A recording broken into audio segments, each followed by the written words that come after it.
Now, this is an update as well as a breaking news. European Union, in brief, just rejected MUSEVENI'S victory.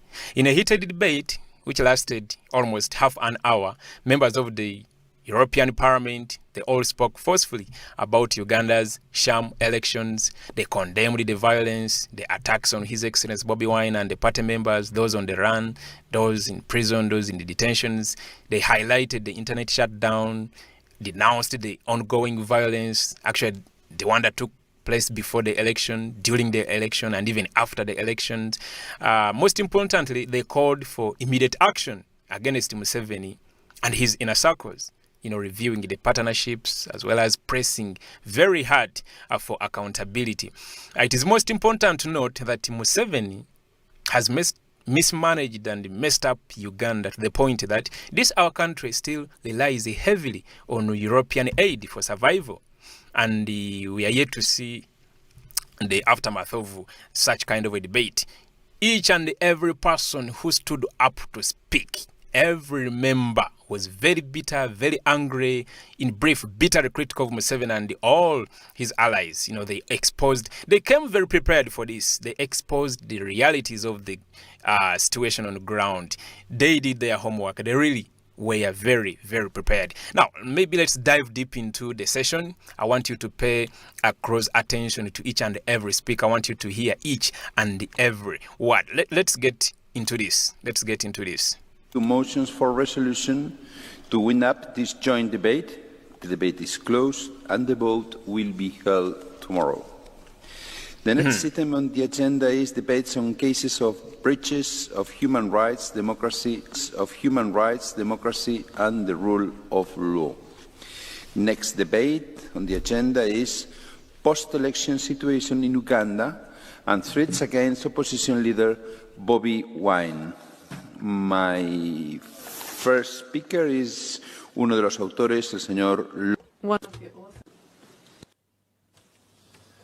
Muchas gracias, President. Thank you very much, President. In Uganda, the full subversion of democratic standards, abuse, severe restrictions on civic space, widespread intimidation of opposition figures, fraud, violence, and a nationwide internet blackout. How is it possible that the main opposition candidate, Mr. Bobi Wine, could have been sieged by the military in his house and his family and his wife assaulted by government forces? All of this to guarantee a seventh term in office of Yoweri Museveni. It is just unacceptable, and Europe cannot accept this. I must thank all the political groups that we have convened and made a consensus about this. This is, of course, not just about Uganda.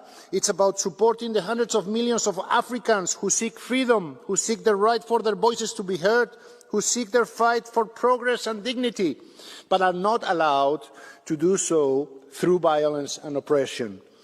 For decades, this European Union has been engaging with our African partners to try to support free and fair elections. I have myself participated in electoral observations on the continent, and I'm very much aware of the challenges. But we need to do more. We have the means to do more, because today it is Bobi Wine in Uganda. Last year it was Tundu Lissu in Tanzania. And next year it might be Alberto Costa Jr. in Angola. Opposition leaders are being persecuted, elections are being stolen, and we cannot allow, as Europeans, continually to close our eyes, and especially our governments who are making economical dealings with the government of Uganda. Madam Commissioner, the Council has to hear high voice and the opinion of this Parliament about these very tragic circumstances that are happening in Uganda. Thank you very much.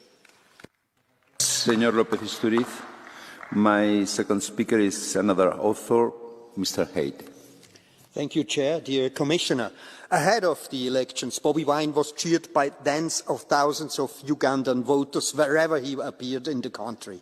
Now, after the elections, he is under siege, and tens of thousands of citizens took the streets, this time in protest. The post-election situation in Uganda shows a systematic assault on fundamental rights. President Museveni's seventh term followed elections that failed to meet democratic standards, preceded and followed by mass arrests, violence, attacks on journalists, the shutdown of civil society, an internet blackout and killings of unarmed civilians. The harassment of Bobi Wine, his family and members of the National Unity Platform is unacceptable. The European Union must act consistently to end immediately all violence, threats and the arbitrary detention of opposition politicians and their supporters. We must review our cooperation with Uganda and firmly support civil society, journalists, human rights and LGBTIQ+ defenders, as well as the democratic opposition. Thank you, Mr. Heide. Mr. Otgen is as well an author. Thank you, President, Commissioner, colleagues.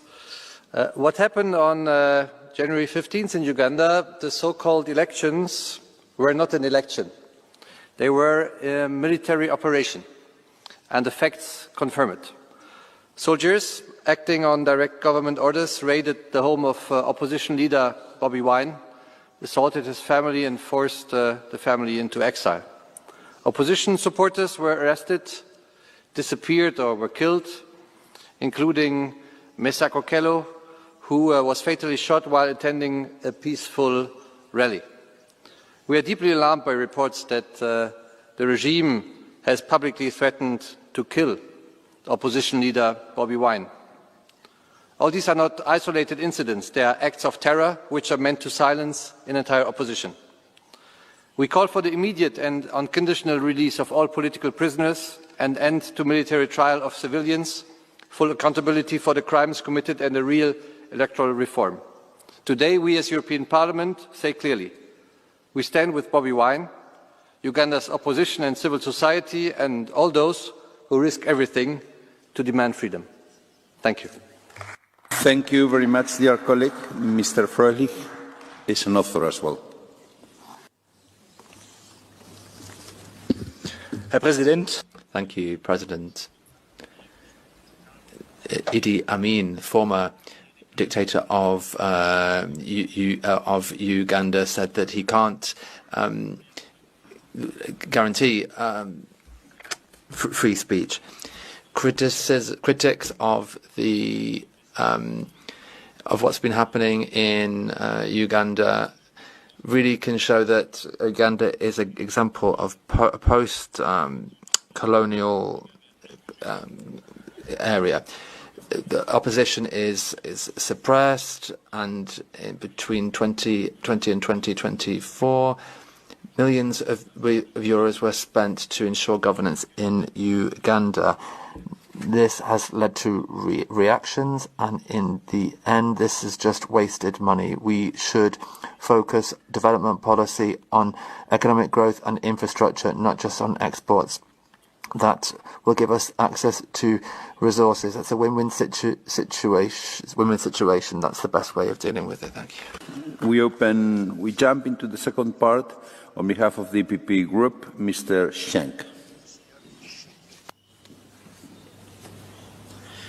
Herr Präsident, liebe President, colleagues. Well, to talk about Uganda is uncomfortable, but to turn a blind eye is irresponsible. What we say, or what we don't say, is important.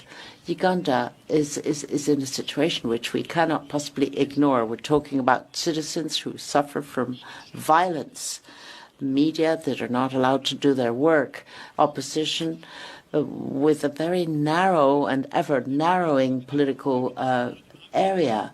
So the elections have been characterized by imprisonment and also the removal of the internet, and Bobi Wine, who's had to go into hiding. This is a violation of basic principles. We in the Union want to have partnerships based on human dignity, on freedom, and on the rule of law. Our message, therefore, is absolutely indispensable. We stand on the side of the people of Uganda, not on the side of political repression. Power without legitimacy is fragile. Stability with no freedom is fragile too. So we need to make sure that we protect human rights. Thank you. Mr. Bullman, you have the floor on behalf of the Socialists and Democrats group. Herr Präsident, Frau President, Commissioner, please allow me to read a social media post, to quote it. 22 NUP terrorists since last week.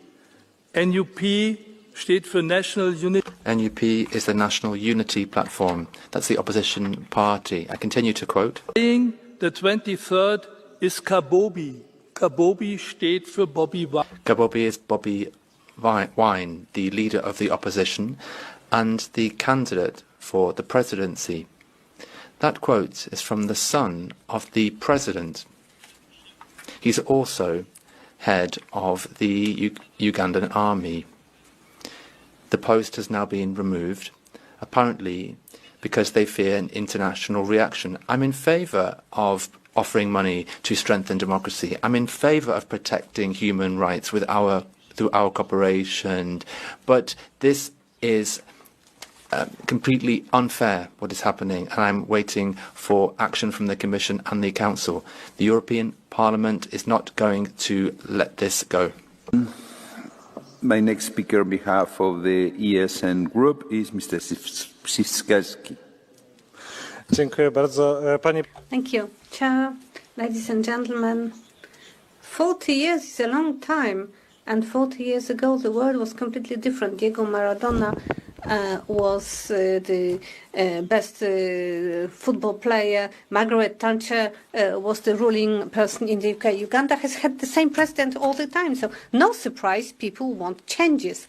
But for the 40 years, the president of Uganda did not change either. He rules with the same methods all the time. And this shows the divergence between what we're talking here, where we condemn the behavior of authorities and that we make business with Uganda. So here there is this discrepancy, because on the one hand we talk about it and indeed we invest there, and we have a policy which should be realpolitik, that is, we focused on business and raw materials. The violence obviously has a very dark side to it, and we should condemn what's happening there. On the other hand, foreign policy should be about caring about our own interest. Thank you. Much, dear colleague. I have 3 requests for the catch the eye. First one is Mr. Stier.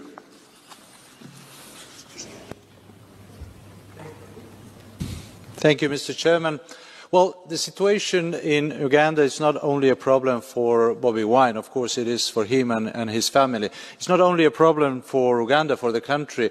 We've seen that last year in Tanzania. We fortunately are seeing that in other parts of Africa. But this is also a failure for us. It's a failure of our development cooperation policy. Because I will remind that in the UN, SDGs, the 16th SDG is about good governance, and this is exactly what is lacking, for example, in Uganda. And then we are thinking, why is the case that for every euro that we are sending in our development cooperation, there are 10 times more euros that are evaporating in corruption in these countries. This is because there is no accountability, because the opposition is treated in that way, because we have presidents that are in the 7th mandate without any checks and balances. This is a failure also of our development cooperation policy. Thank you.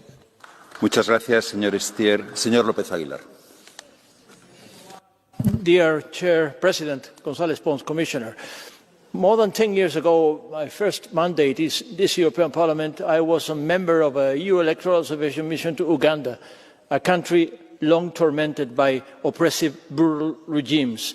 Museveni was elected. So many years after, Museveni is still in place, but democracy has been eroded, human rights continue to be violated.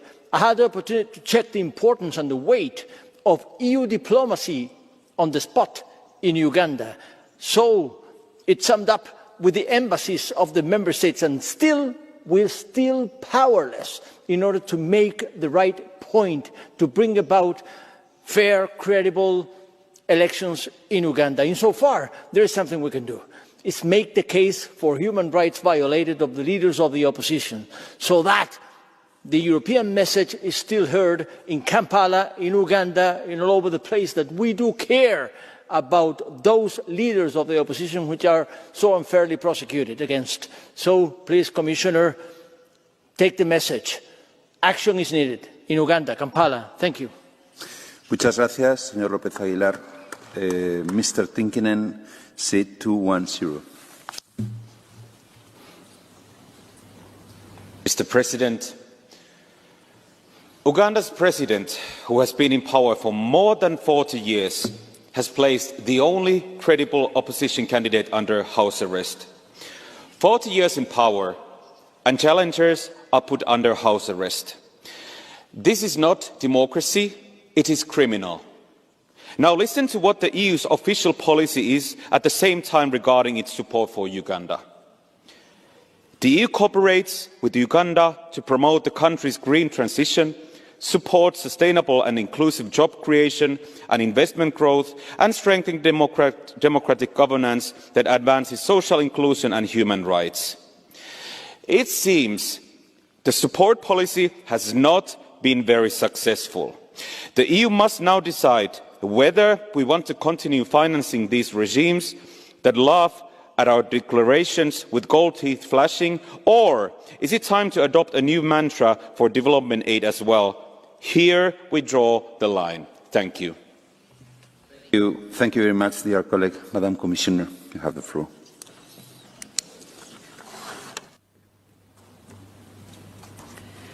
Honourable members, the European Union, through its delegation in Kampala and locally represented European Union member states, have been following closely the run-up to and the elections on January 15, 2026. These engagements included meetings with all political parties, including with the National Unity Platform, as well as with electoral bodies and with government and the leadership of the Ugandan People's Defence Forces. An EU-funded project focused on electoral violence prevention called Let's Talk Peace was launched ahead of the campaign, which was welcomed by stakeholders across political lines. A diplomatic watch by the EU delegation was carried out on election day, and the spokesperson of the European External Action Service issued a statement after the announcement of the results. As mentioned in the statement, we share the findings of the preliminary statement of the African Union COMESA IGAD Joint Observation Mission as regards the involvement of the military in the electoral process, which is contrary to the Ugandan 1995 constitution.